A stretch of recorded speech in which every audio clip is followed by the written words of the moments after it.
Hello guys and welcome back to another episode of our FC26 career mode here with Burnley. We are back today kicking off the episode by seeing Armando Broja heading out on loan again for one more season. I think next summer I'm probably going to sell Taiwo and Broja will come back and be our third choice striker, but I decided to loan him out for one more year as he will head to Spain.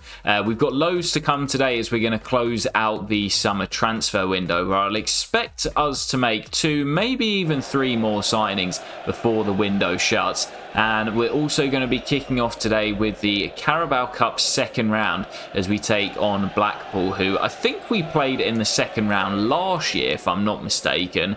Looking to make it back-to-back victories after our win over Brighton at Turf Moor on the weekend. Come on, you Claras. Well, guys, what an awful game to start off the episode. We were absolutely atrocious after being really good in our first 2 games of the season. Yes, we lost away at Newcastle, but we still played pretty well. But this is back to the Burnley of last year. That was atrocious, and we're heading to spot kicks. Well, Loom is up first. Not feeling massively confident in Chuana, and he does just about squeeze it in. Taylor up first for Blackpool, sends Dubravka the wrong way. Jaden Anthony now for Burnley, scores into the top corner, 2-1. George Honeyman. Oh, and Dubravka dives out the way as he goes down the middle. Zeki Amdouni up next. Zeki going to the same corner as Jaden and scores. Niall Ennis for Blackpool, denied by Martin Dubravka as Burnley have the advantage. Cullen, the skipper, must score, and does as he sends the keeper the wrong way.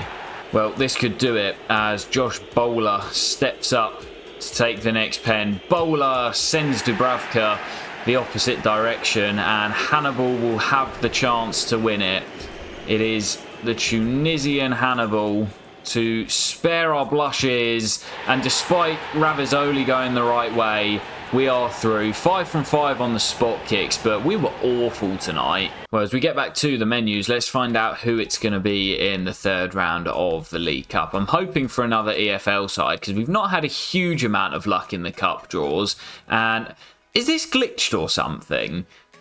Swansea City again in the Carabao Cup third round. Last year it was Blackpool and then Swansea. This year it's Blackpool and then Swansea. What is going on? Check the League Cup draw because someone's rigging the draw. Well, the Swans this time away from home in the third round, where I'm hoping we're going to get revenge after they knocked us out last season. And yeah, that game should come later on in today's episode as it will fall towards the end of September. We've still got over 50 million in the budget, so I think I'm going to make a signing. We've got, I think, just under a week left in the summer transfer window. I'm not sure who I want to bring in. I'm thinking maybe a new right midfielder to replace Marcus Edwards on that right-hand side. I've got some players that I would love to bring in, Conceição and Matthias Sule, but with us not playing in Europe this year, I don't think we could really bring either of those guys in. The same with Magnus Akliush. I really wanted to bring him in because I think he's like the next step up from Marcus Edwards with those technical stats. And if we finished in a European spot last year, I probably would have gone for him. But I'm not sure he jumped ship from Monaco to Burnley without European football. I am interested. I like Bakwa from Nottingham Forest, but I think he's a bit out of our price range at the moment. But what I'm thinking of maybe doing is going for Amari Hutchinson, because he didn't play too much last year with Bakwa in front of him in the pecking order, and Forest did finish in a Europa League spot last year. But I'm thinking maybe we say to Amari Hutchinson, you know, you've moved around in England, you've been at Arsenal, Chelsea, Ipswich, and now Nottingham Forest. He's never really found a home. At 23 years of age, he's got still decent potential. And I'm going to say to him, if you don't want to be a bench warmer at the City Ground, come and be a starter here at Turf Moor as we look to make a push for Europe. Yeah, I'm really happy with that signing of Amari Hutchinson. Still only 23 years of age, and I think being behind Delaney Bakwa, and they've still got James McAtee, Dan and Doy, Callum Hudson-Odoi as well. I think it's difficult to see where he fits into the team. So I'm going to say to him, come and be the star man here. As I say, I would have liked to have gone for Matthias Sule or Akliouche, but I don't think we've got the pedigree at the moment. So I think Amari Hutchinson realistically is the best option that we could have gone for, and I do think he's an upgrade on Marcus Edwards on that right hand side. So I'm really happy to have Amari Hutchinson at the club, and I think he's going to be a really good signing for us. Yeah, that signing now means that we've spent 64.5 million on new signings. We've still got 22.5 left in the budget, so I will probably look to make a signing on deadline day. But I'm going to jump into our next game. Again, really tough start with the fixtures for Burnley as we travel to Stamford Bridge to take on Chelsea. They've started off the season really well with a victory and a draw so far, sat inside the top four, and I'm sure they will be looking to be in a title race this season after Liverpool have won it the last 3 years. So a really tough game against a side that I've struggled against throughout the course of the save.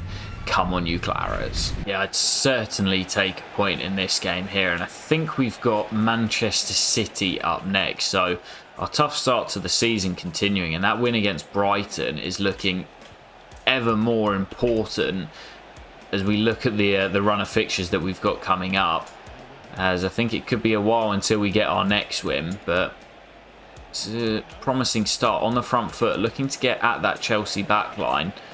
Florentino, Strand Larsen gets half a yard off the post, and for the second time this season we've hit the woodwork. Enzo, oh, lovely ball. Is that Evan Gessond on the right hand side? It is, picked up from Aston Villa. Cross comes in. Oh, what a save, Nick Pope. Frantic start here at the bridge. Jackson thought he'd scored, but the Englishman denies him. What a stop. Corner played into that near post. Philogene gets up. It'll drop for Enzo Fernandez. Still the Argentine. Really nice football. Get there, get there, get there, get there, get there. We didn't get there. I'm not sure what I'm saying at the moment, but Nicky Pope, what a save again. That's brilliant, but this time, oh, he gets a little bit lucky as the ball lands straight to him. And we will look to come on the break. And Marcus, still given the nod today, lifts it down the line for Jadon Philogene, who also gets the start. And Jadon finds Scott, and he looked to find Hannibal. And this has been a frantic opening 18 minutes. Enzo into Santos, gives it away to Florentino. Now Hannibal. Larson back to Hannibal. And Alex Scott coming onto it, and Burnley lead, and it's been coming as well. Pope's made a couple of good saves, but since that opening 15 minutes, we have had Chelsea penned in their half, and Alex Scott box crashing from midfield, as we've asked him to do this season, on the weaker left foot, drills us into the lead at the bridge. Corner for Chelsea, swung in, that'll be Pope's all day long, claims it with ease. And a quick bowl out to Beelan. Could get us moving on the break here. Marcus. Look at the bodies. Go on, Hannibal. Go on, son. Hannibal for his second goal of the season off the post again. Garnacho off the bench. Looks to take on Juve. Nice skill, but he runs into El Hadj. And now Jadon can bring the ball clear. Hannibal to Scott. Through the gap for Jadon Philogene and Juve. Hannibal. Oh, lovely build-up.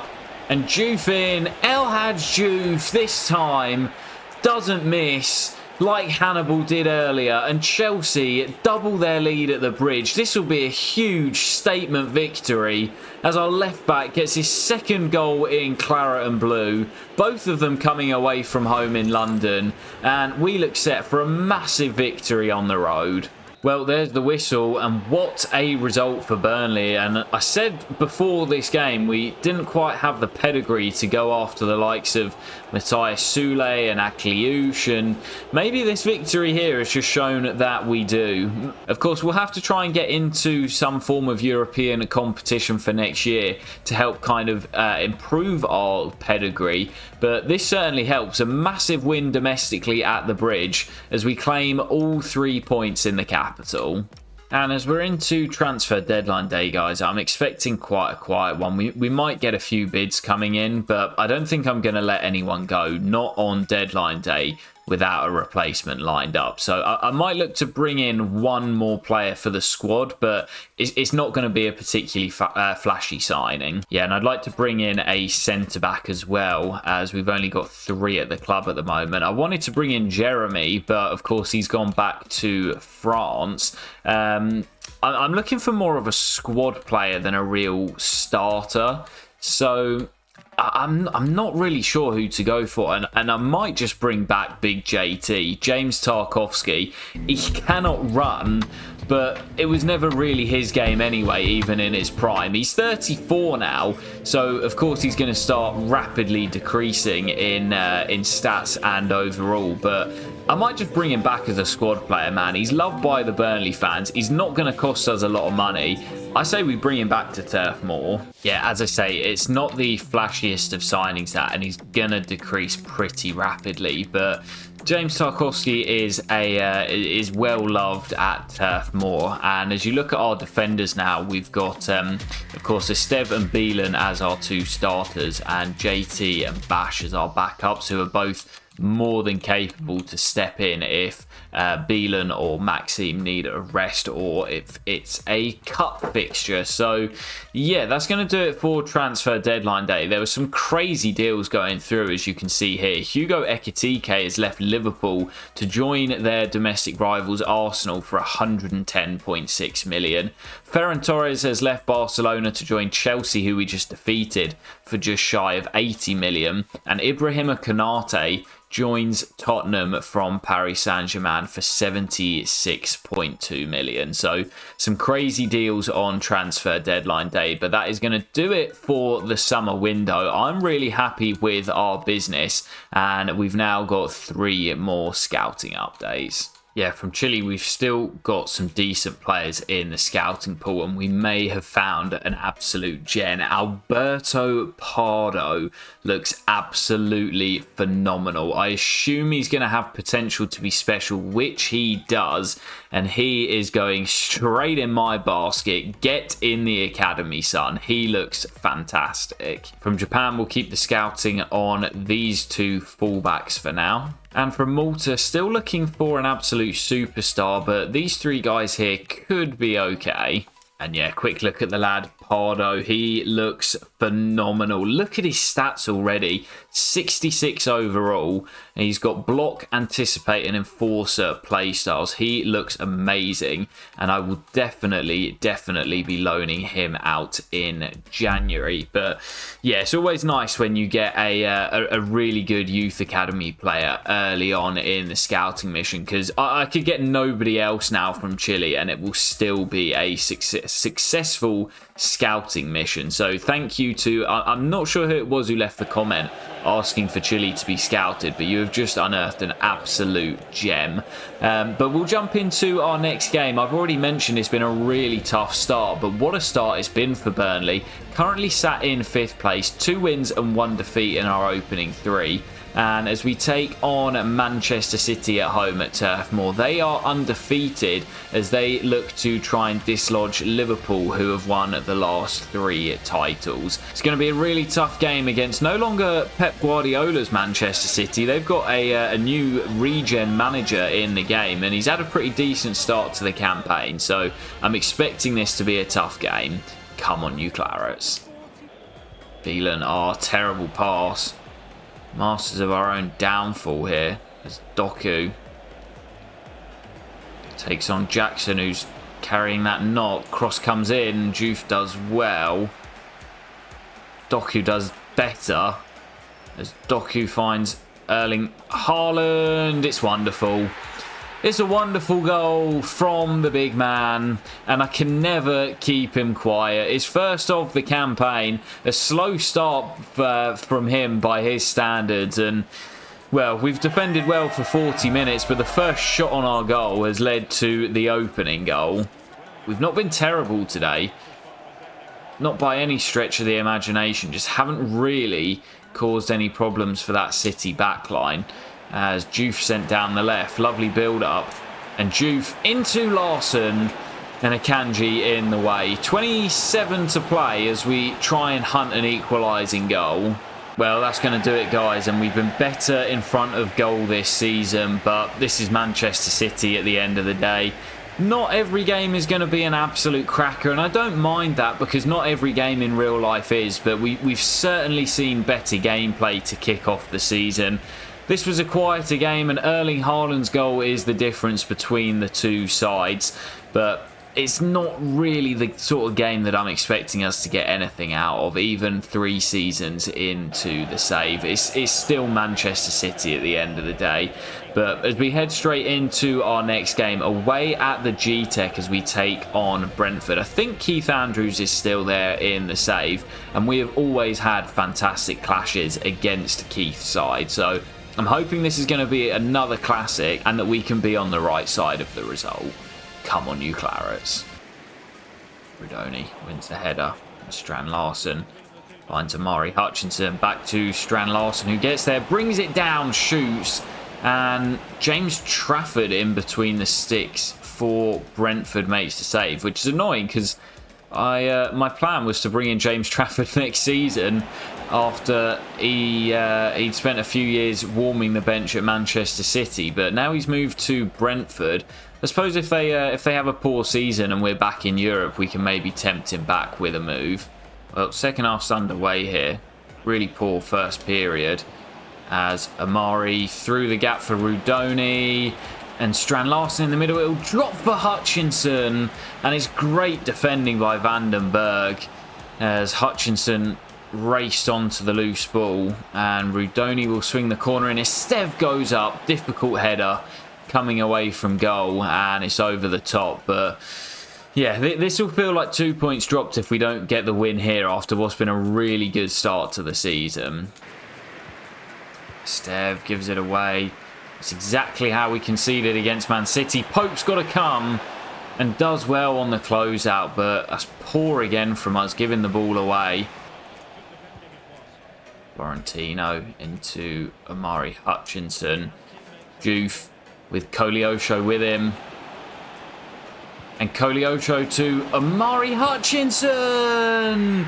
Wins it for Burnley, and what a way to score your first goal for the club. There's always drama against Brentford. It's not been a very good game, but you knew that there was going to be a late twist. Amari Hutchinson's goal on the break wins it, and that is why I've signed him. Lovely, lovely move. Luca finds him, and that wonderful left foot drills it in past former Burnley man James Trafford as we look as if we're going to nick all 3 points from the capital. Yeah, that could be a huge win for us. I said it when we played Brighton as well. Those are the games that when you get the win, it's such a big swing, and it's the difference between qualifying for Europe and not qualifying for Europe.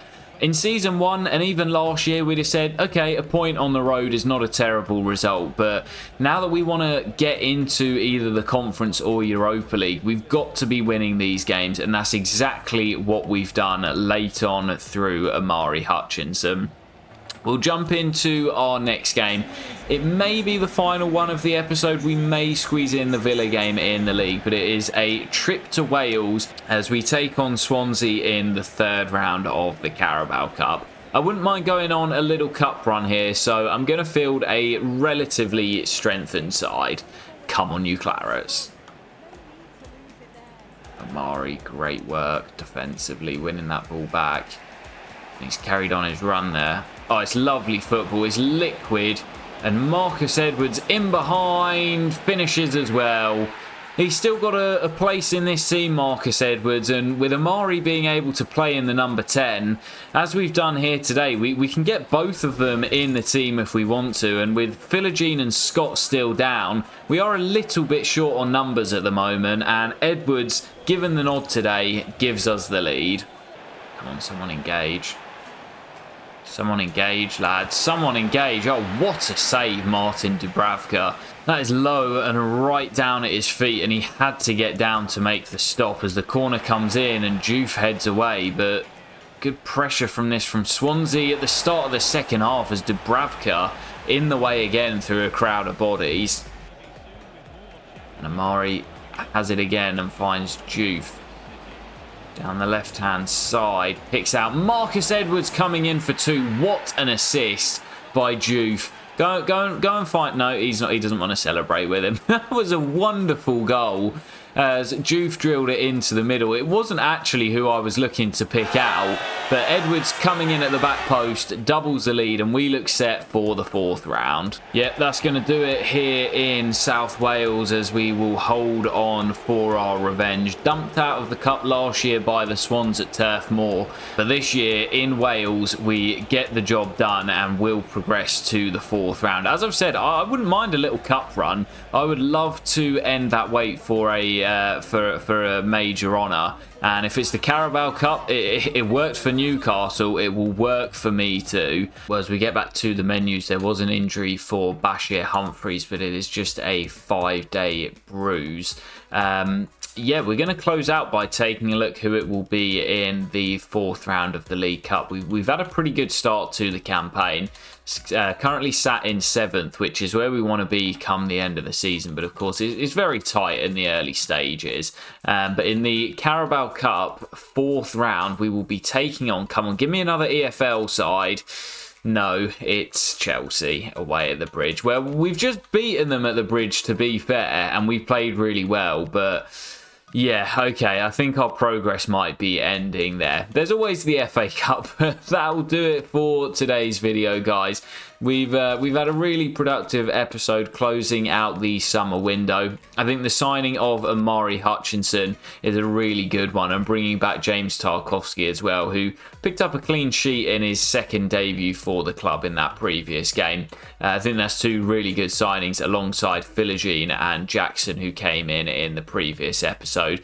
But we'll be back in the next one, guys, to really crack on with the early stages of the campaign, the sloggy season, as we're going to try and continue our good start to the campaign with more tough fixtures as we take on the likes of Aston Villa and Arsenal and Liverpool all coming in the next one. I'll catch you for it very soon, guys. Take care and peace.